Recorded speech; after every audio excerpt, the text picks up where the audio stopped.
First, let's create a new project, and import our video.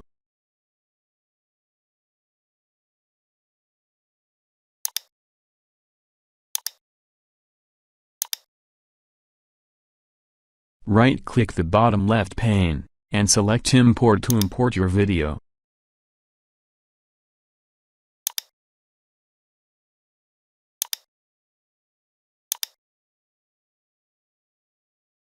Right-click the video and select New Sequence from Clip.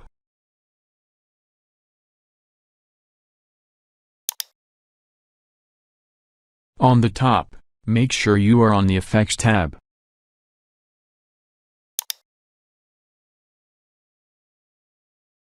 Go to Video Effects, Video, and drag Timecode onto the video's timeline.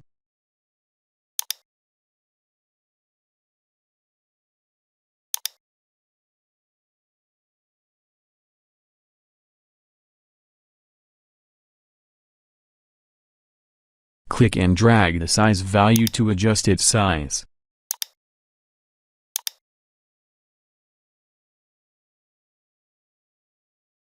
Let's play it.